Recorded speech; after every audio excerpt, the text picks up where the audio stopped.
शिवसेना पक्ष माननीय शिंदेसाहेबांच्या नेतृत्वाखाली वंदनीय बाळासाहेबांचा विचार पुढे घेऊन जातो, तो 80% समाजकारणाचा. आणि समाजकारणाच्या माध्यमातून देखील शासन हे प्रत्येकाच्या घरामध्ये पोचलं पाहिजे, शासनाच्या योजना प्रत्येकाच्या घरामध्ये पोचल्या पाहिजेत. म्हणून हा उपक्रम धर्मवीर आनंद दिघे नागरी सहायता केंद्रामार्फत ग्रामीण भागाच्या कानाकोपऱ्यामध्ये पोचवण्यासाठी शिवसेना सज्ज झालेली आहे. तर या उपक्रमामध्ये काय आहे, आमचे शाखा प्रमुख असतील, आमचे गटप्रमुख असतील, आमचे तालुका प्रमुख असतील, जिल्हा प्रमुख असतील, या सहायता केंद्राचा उपयोग करून जनसामान्यांना तालुक्याच्या ठिकाणी यावं लागणार नाही, त्यांना त्याचा त्रास होणार नाही, त्यांना त्याचा खर्च होणार नाही, याची दक्षता या अभिनव उपक्रमातून आपण घेणार आहोत. शासन आपल्या दारी हा शासनाचा कार्यक्रम होता, पण शासनाच्या पलीकडे जाऊन देखील पक्षाची काहीतरी जबाबदारी असते. या सामाजिक भावनेतनं माननीय एकनाथ शिंदेसाहेबांच्या नेतृत्वाखाली हा उपक्रम अख्ख्या महाराष्ट्रामध्ये आम्ही सुरू करतोय. आणि तो सुरू करत असताना बाकीची माहिती अहिरराव मॅडम आपल्याला देतील, कारण महाराष्ट्राच्या पूर्ण या उपक्रमाचं प्रमुख त्यांना शिंदेसाहेबांनी केलेलं आहे, त्याबद्दल त्या आणि वैभव पंडित नाव राहिलं म्हणून राग म्हणू नका, वैभव पंडित. पण आपल्याला महत्त्वाचा मुद्दा आहे की शासन आपल्या दारी हा उपक्रम शासनाचा होता आणि शासनाची जबाबदारी संपली म्हणजे पक्षाची जबाबदारी संपली नाही. तर पक्षाची जबाबदारी देखील सुलभरित्या जे काही परवाने असतात, ज्या काही योजनांतून मिळणारे फायदे असतात, जी काही सर्टिफिकेट्स असतात, ज्या काही NOCs असतात, त्या लोकांपर्यंत पोचवणं ही आमची जबाबदारी आम्ही मानली आणि एकनाथ शिंदेसाहेबांच्या नेतृत्वाखाली हा आम्ही उपक्रम सुरू केलेला आहे. अजून एक महत्त्वाची गोष्ट सांगतो की कालच्या मेळाव्याच्या निमित्तानं गर्दी कोणाकडे किती होती, काय होती, हे तुम्ही खरं सगळ्यांनी दाखवलं असेल असं मी मानतो, बरोबर ना? दाखवलं असेल. आमच्याकडची आतली गर्दी, बाहेरची गर्दी, आमच्यावर चिखल फेकणाऱ्यांकडची गर्दी. पण आमच्यावर चिखल फेकतो म्हणून सांगून ते हे सांगायला विसरले की आम्ही त्यांना कसं चिखलात लोळवलेलं आहे. तर तो राजकारणाचा भाग जाऊ दे बाजूला, पण गर्दी तुम्ही दाखवलेली असेल असं मी अपेक्षा बाळगतो. पण कालच्या मेळाव्याचं वैशिष्ट्य काय होतं हे देखील आपल्या सगळ्यांना कळलं असेल. आम्ही महाराष्ट्राच्या जनतेला योजना दिल्या, आम्ही महाराष्ट्राच्या जनतेला स्थानिक स्वराज्य संस्थेला सामोरं जात असताना आम्ही राजकारण न करता, कार्यकर्त्यांना त्रास न देता, उगाच शक्ती प्रदर्शनासाठी कार्यकर्त्यांना न बोलवता जो बाधिक घटक आहे त्याला मदत करण्याची भूमिका आम्ही मेळाव्याच्या निमित्ताने घेतली. अजून आम्ही काय केलं, नुसती मदत केली नाही, तर ज्या ठिकाणी पूरग्रस्त भाग आहे त्या ठिकाणी आरोग्याची शिबिरं देखील आपण घेतली, तिथल्या लोकांना आरोग्याची सुविधा आपण पुरवली, महिलांच्या तपासणीसाठी आरोग्याची व्यवस्था तयार केली. हे दोनच उपक्रम करून आपण थांबलो नाही. तर मुलांच्या शिक्षणासाठी म्हणजे ठीक आहे, घरातलं धान्य आपण भरलं, त्याच्यानंतर कपडा लत्ता आपण दिला, परंतु याच्या मागं मुलांचं शिक्षण देखील आहे आणि म्हणून मुलांच्या शिक्षणाला काही कमी पडू नये यासाठी देखील साधनसामुग्री माननीय एकनाथ शिंदेसाहेबांच्या नेतृत्वाखाली शिवसैनिकांनी उपलब्ध करून दिली. आणि अजून एक तुम्हाला मेळाव्यातलं नाविन्य कळलं असेल की शिवसैनिकांनी, प्रत्येक जिल्ह्याच्या शिवसैनिकांनी स्वतःच्या पदरचे पैसे हे शिवसेनेच्या रिलीफ फंडामध्ये देण्याचा निर्णय घेतला आणि त्या फंडातनं शिवसेनेच्या माध्यमातून जी सेवा केली जाते, जे मदत केली जाते, त्याच्यामध्ये अजून मदत व्हावी ही भूमिका काल आम्ही मांडली. आणि मेळाव्याची सुरुवात पूरग्रस्त भागामध्ये मदत पाठवून झाली. हा फक्त 2 मेळाव्यांमधला मी फरक आपल्याला सांगितला.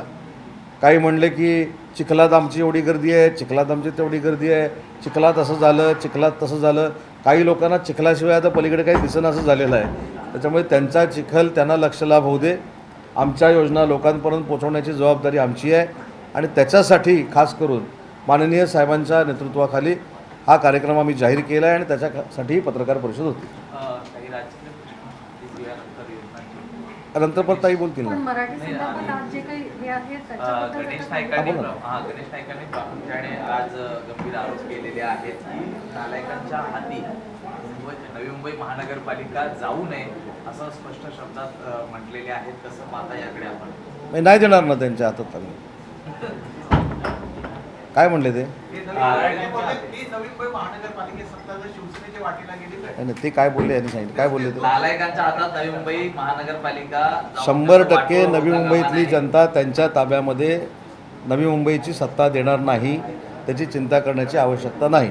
त्याच्यामुळे नालायक कोण हे तुमच्या लक्षात आलं असेल. याशिवाय 14 गावं जी आम्हाला नवी मुंबई महानगरपालिकेत नको होती, पण कुणाच्या तरी लहरीपणाचा बोजा आमच्या नवी मुंबईवरती टाकू नका, हे सगळं बोलत असताना शिवसेनेला अप्रत्यक्ष म्हटलेले आहे. हे सगळं बोलत असताना हे सगळं माननीय मुख्यमंत्री महोदयांना मान्य आहे का, हे पहिले त्यांनी विचारून घ्यावं आणि मग डायरेक्टली इनडायरेक्टली आरोप प्रत्यारोप करावे. आता मला असं वाटतं की वाण नाही गुण काही लोकांना लागतो, तसं शिवीगाळ करण्याचा गुण त्यांना पण लागला आहे. पण ते असं म्हणाले की नालायकांच्या हाती सत्ता देऊ नये, नवी मुंबईची जनता त्यांच्या हातामध्ये सत्ता देणार नाही, हे निर्विवाद सत्य आहे.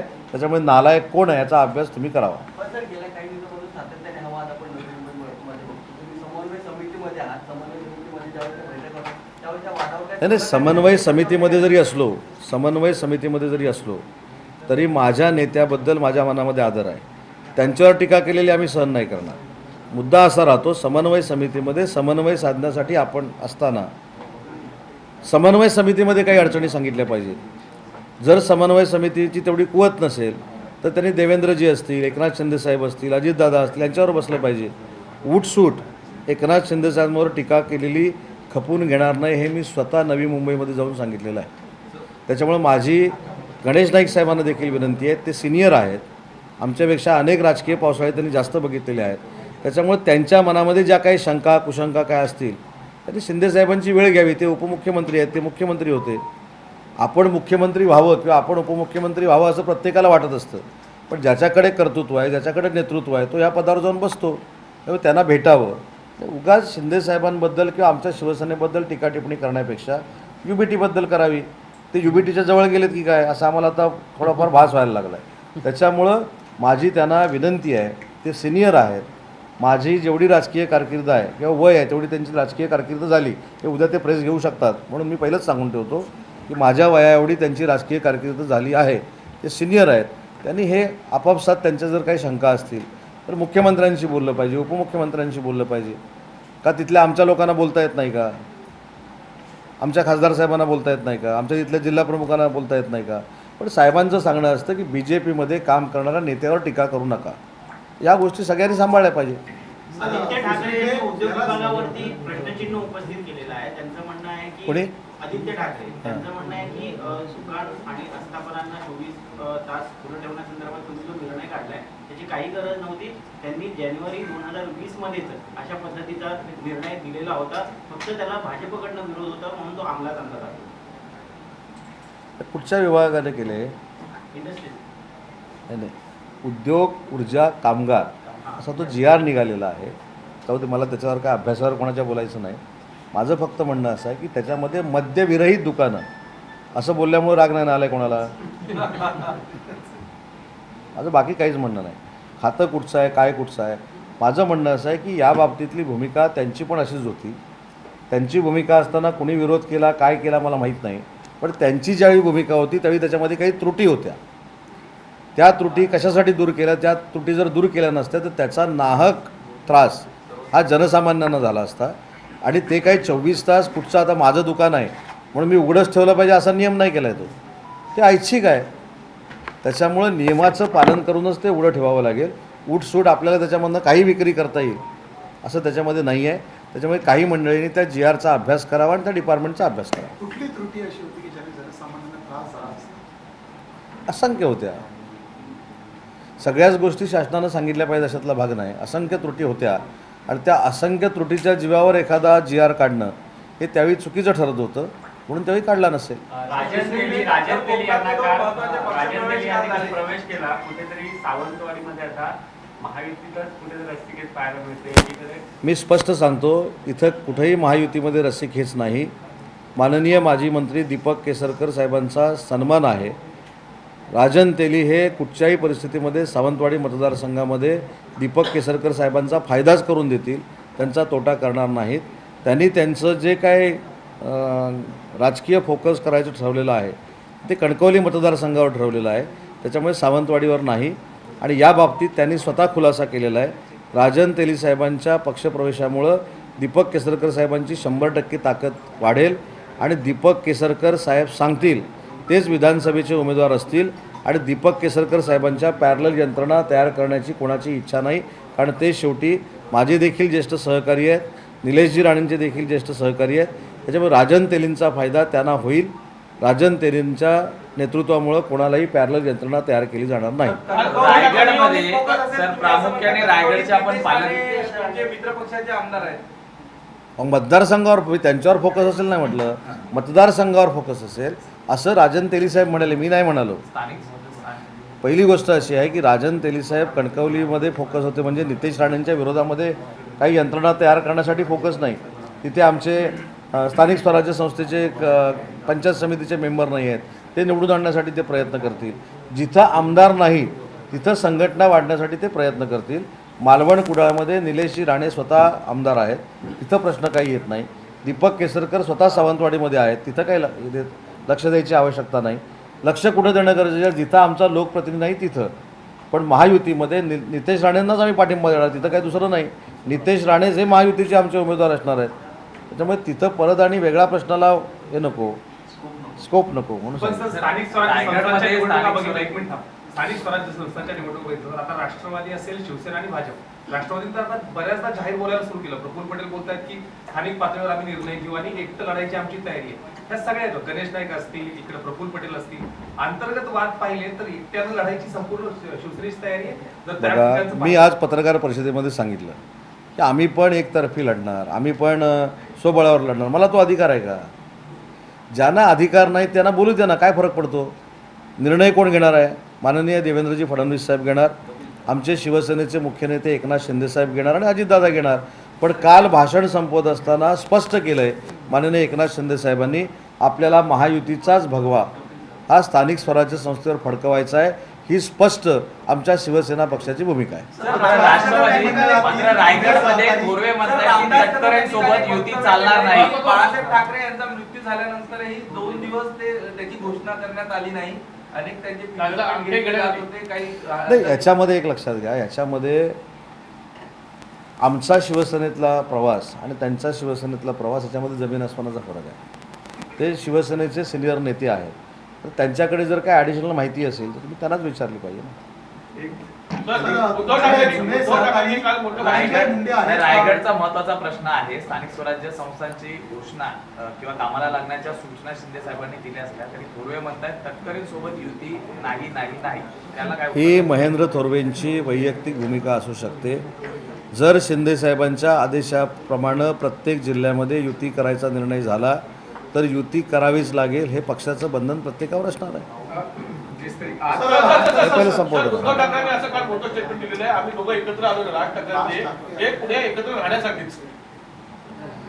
जरा अजून एक 2-4 दिवस जाऊ देत. राजसाहेब देखील शिवाजी पार्कलाच राहतात. काल झालेली गर्दी राजसाहेबांनी बघितली असेल, त्याच्यामुळं बघू पुढं. आधी शिवाजी पार्कवरचा कालचा मेळावा, त्याला झालेली गर्दी, कशासाठी अट्टास केला होता हेच कोणाला कळलं नाही. उपवासही सुटले ना सर तुमचे. हां, खिचडीसाठी उपवासही सुटले तुमचे. नाही, मला खिचडी खायची लहर आली की मी तिकडे कधी पण जाऊ शकतो. तुम्ही अजिबात चिंता त्याची करू नका. संजय राऊतांनी टीका केलेली आहे थेट शिकार शिंदेवरती, कारण त्याची जी डिग्री आहे ती बोगस आहे. एक लक्षात ठेवा, कोणाच्या सांगण्यावरनं कोणाची डिग्री ही बोगस ठरत नाही आणि कोणाच्या सर्टिफिकेटची कोणाला अजिबात गरज नाही. बरोबर आहे की नाही? आपलं काय जळतं आहे ते आधी बघा ना. काल गर्दी झाली नाही ते बघा, ते चिखल फेकणार होते त्याचं काय झालं ते बघा.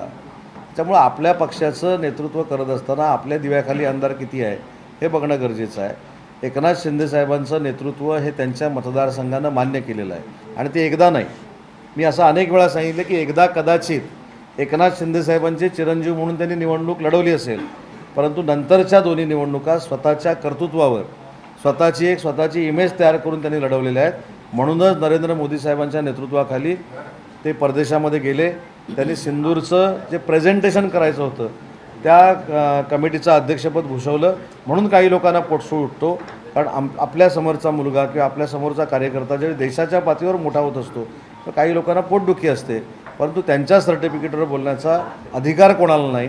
आणि आमच्या शिवसेनेच्या नेत्यांना सर्टिफिकेट देण्याची कोणाची आवश्यकता स्वतः सर, शिंदेना सर, देखील पण- आत्मपरीक्षणाची गरज आहे. दिघे साहेबांसमोर बसून आपण कसे नेते झालो याचं आत्मपरीक्षण त्यांनी करायला हवं असं संजय राऊत म्हणतात. सर, याला जोडून विचारतो, त्यांनी थेट ठाकरेंची दानत काढली की त्यांची दानत होती ठाकरेंची, म्हणून एक रिक्षावाल्याला त्यांनी नेतेपद दिलं, प्रॅक्टिस नसलेल्या मंत्री डॉक्टरला त्यांनी खासदार केलं, इकडे मंत्री केलं, असंही त्यांनी म्हटलेलं आहे. हे तुम्हाला पटतं का हो?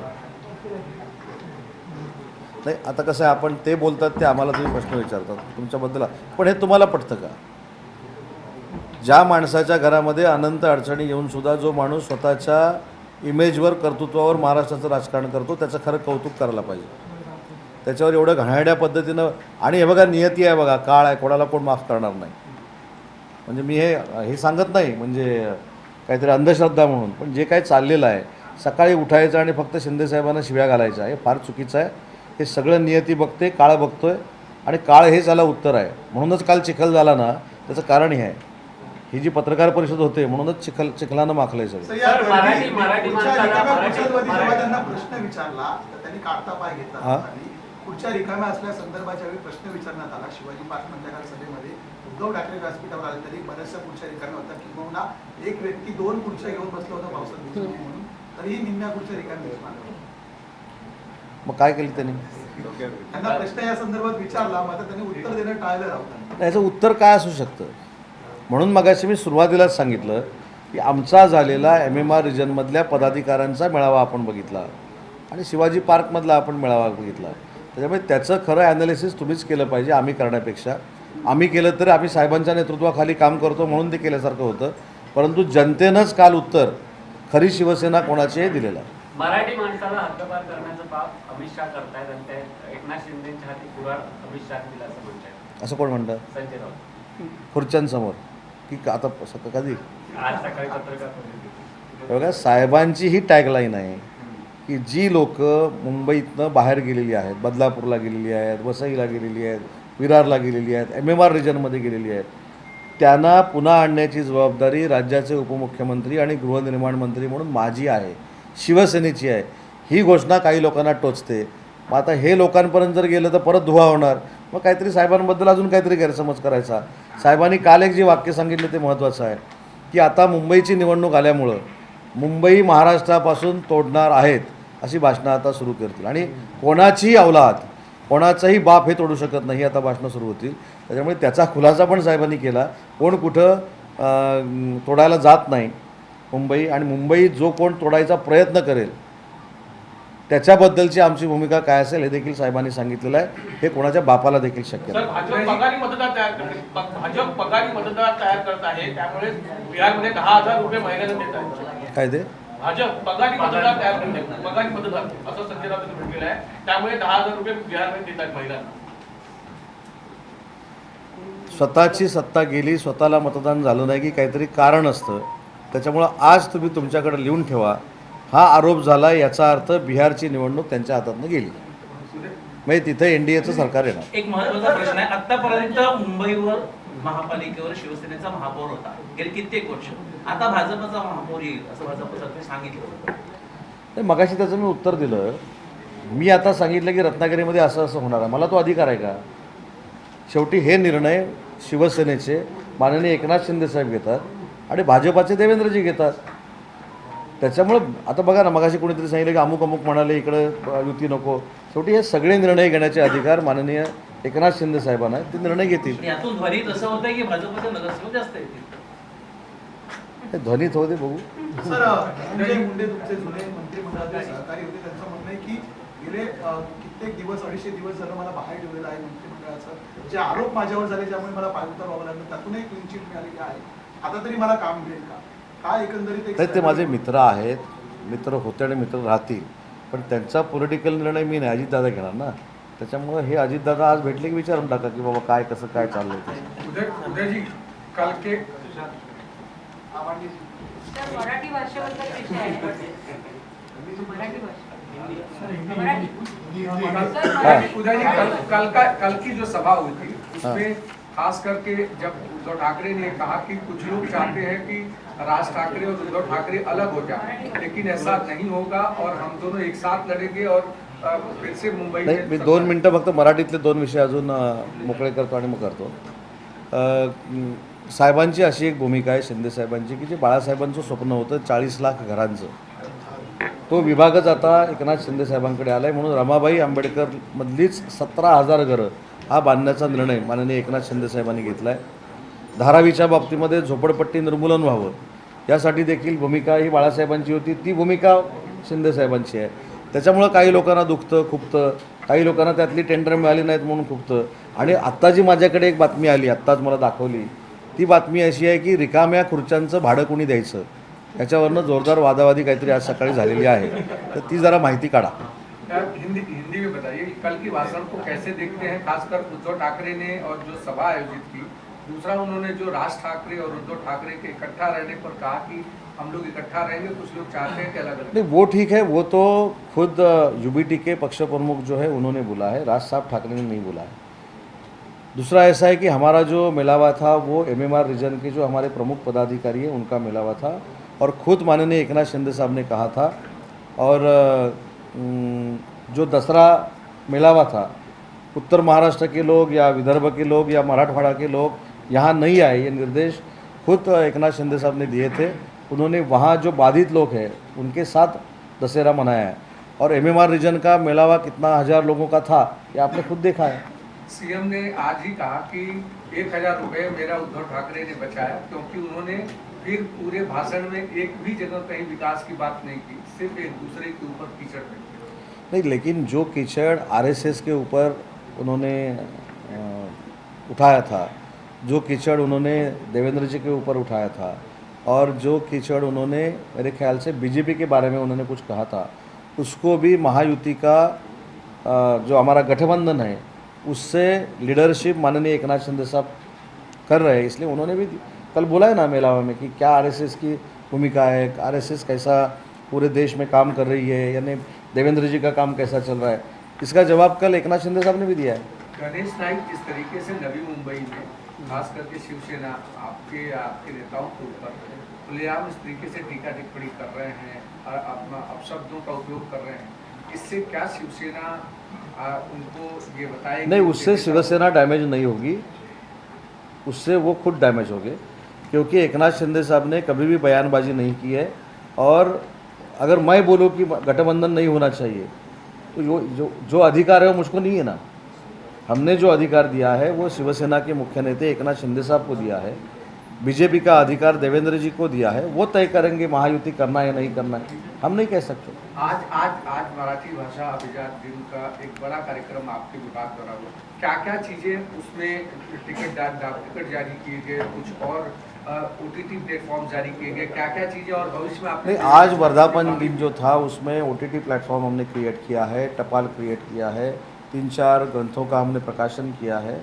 और मराठी भाषा भवन जो हम बना रहे लंदन में, उसका नाम भी हम छत्रपति शिवाजी महाराज के नाम से वो हम बना रहे. ये निर्णय हमने आज लिए हैं. सर, मराठी भाषेचा विषय आहे. आज आपण साजरा करतो त्याबद्दल अभिनंदन. पण मुंबईमध्ये मराठी माणसाला परत आणणार म्हणतोय, पण आपण नवीन काही काही करतो, पण जुनं टिकवताना आता मध्यंतरी जसा कबुतरांचा विषय झाला आणि अमराठी लोक त्यावेळेला उठले, आणि आताही असे आहे की आपले सांस्कृतिक केंद्र ही जसं आपण सेंटर प्लाझा आहे किंवा आपला दामोदर हॉलसारखा विषय आहे, तिथे अमराठी लोकांचं पूजास्थानं वगैरे वाढतात. आपल्याकडे मराठी भाषा आहे, आपल्याकडे उद्योग विभाग आहे, नगर विकास विभाग आहे, शाळा स्तरावर पण मराठी भाषा कंपल्सरी राबवली जात नाही. त्यामुळे असं समन्वय नाही का आपल्या मंत्रिमंडळामध्ये? दामोदर हॉलच्या बाबतीमध्ये ज्या काही घटना घडल्या होत्या त्याचं मी स्वतः लीड केलं होतं. त्याच्यामध्ये अमराठी नाही, त्याच्यामध्ये पाटकर नावाचे अध्यक्ष आहेत आणि समोरची लोक देखील आपलीच आहेत. दुसरे महत्त्वाचे मुद्दे आहेत की जी आता तुम्ही सांस्कृतिक केंद्र आहेत जी सांगितली त्याच्यामध्ये सुद्धा चांगल्या पद्धतीनं महानगरपालिकेनं लक्ष घातलेलं आहे. आणि कबूतरखान्याचा जो विषय आहे त्या कबूतरखान्याच्या बाबतीतली भूमिका जी आहे ती शासनानं स्पष्ट केलेली आहे. त्याच्यामुळे कबूतरखान्याच्या बाबतीतला जो विषय आहे तो कशा पद्धतीनं हाताळायचा हे उत्तर देखील मी त्यावेळी विधानसभेमध्ये दिलेलं आहे. त्यामुळे मला असं वाटतं की त्याची चर्चा करण्यापेक्षा आज मराठी भाषेचा वर्धापन दिन आहे, अभिजात भाषेचा, आणि आमची जी आता शिवसेना आपल्या दारी घेऊन आली योजनांची शिदोरी जे आम्ही लॉन्च करतो आहे ते आपण लोकांपर्यंत पोचवावी ही विनंती. एक अजून प्रश्न आहे बहीण एक माझी मिनिट. लाडकी याच्यातला एक विषय आहे की त्याच्यामध्ये अनेक प्रकारच्या अडचणी येत आहेत किंवा खूप उत्साहाने पहिलं केलं त्यानंतर मग त्यात विरोधक जास्त बोलतायत. तर बहीण माझी लाडकीला त्रास किती देणार आपण? कशासाठी? काही अडचणी आहेत त्या नियमांचे आहेत. नाही नाही नाही नाही. माझी लाडकी बहीण योजनेमध्ये कुठेही अडचणी निर्माण झालेल्या नाहीत. त्यावेळी अनावधानानं एखादी माझी बहीण जर 4 व्हीलर चालवणारी असेल, तिच्या दारामध्ये स्वतःची 4 व्हीलर असेल आणि अनावधानानं तिचं नाव माझी लाडकी बहीण योजनेमध्ये आले असेल तर ते बाजूला होतं आहे. पण सर्वसामान्य ज्या महिला आमच्या भगिनी आहेत त्यांची 1500 रुपयाची जी योजना आहे ही कधीही बंद होणार नाही, ही स्पष्ट भूमिका माननीय एकनाथ शिंदे साहेबांनी घेतलेली आहे. आता माझी आपल्याला फक्त एक विनंती आहे, मला इथून निघून मंडणगडला पोचायचं आहे, त्याच्यामुळे मॅडम आता बाकीचे विषय सांगतील आणि राजकीय याला कायंदे मॅडम उत्तर देतील. एक शेवटचा प्रश्न आहे मराठी भाषेच्या संदर्भात. मगाशी भाषणात सांगितलं गेलं की 25% साहेबांनी की 25% अख्ख्या देशातील ग्रंथ आपल्याकडे आहेत, ग्रंथालय आहेत, पण त्यांची अवस्था अत्यंत वाईट आहे. त्यासाठी आपला विभाग काय करतो? ग्रंथालयाच्या बाबतीमध्ये तो विभाग काही काळ माझ्याकडे देखील होता. आपल्याकडे 12,700 ही ग्रंथालयं आहेत आणि 47 ही शासकीय ग्रंथालय आहेत. तर याच्यामध्ये अनुदानाचा टप्पा वाढवण्याचा निर्णय आपण घेतला आहे. त्याला इन्फ्रास्ट्रक्चर देण्यासाठी आपण मदत करतो आहे. जी आहेत त्यांना ताकद देण्याचं काम आपण करतो आहे. त्याच्यामध्ये मी स्वतः माननीय चंद्रकांत दादांशी असं बोललो आहे की 175 वर्ष पूर्ण झालेली जी ग्रंथालय आहेत त्याची आपण यादी तयार करूया. 150 वर्ष झालेली आहेत, 100 झालेली आहेत आणि त्यांना वेगवेगळ्या टप्प्याचं अनुदान देऊया आणि हे विचारधीन आहे. येत्या काही दिवसामध्ये याच्यावर निर्णय होईल. सर, महाराष्ट्र सरकार की जो नई पॉलिसी आई कि 24 घंटे दुकानें रेस्टोरेंट वगैरह खुले रहेंगे, उसको लेकर के आपत्ति जताई है आदित्य ठाकरे कह रहे हैं कि वही पॉलिसी हमने भी लाई थी, तब उसका विरोध किया गया था, तो अब इसे क्यों लॉन्च किया जाए? नहीं, लॉन्चिंग 2 बरस पहले हो रहा है या 2 बरस बाद हो रहा है ये छोड़ दो, लेकिन जब वो आए थे उसमें कुछ क्वेरीज थी, वो कंप्लाई होने के बाद अभी वापस आई है. धन्यवाद. तुम्ही मॅडम तुम्ही सांगा.